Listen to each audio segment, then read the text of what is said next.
Kyolifa Tewaribidde. What is it that you cannot forget in your life? Era ani oyo eyakikutuusaako? Who is that one that made you go through that? Yes. What do you want God to do for you?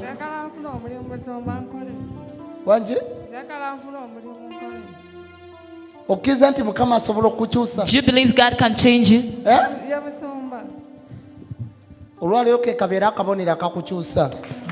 Today thank you, Jesus. Thank you, Jesus.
Sister, what don't you so be auntie? Not down Sumba. Eh? Not down Sumba.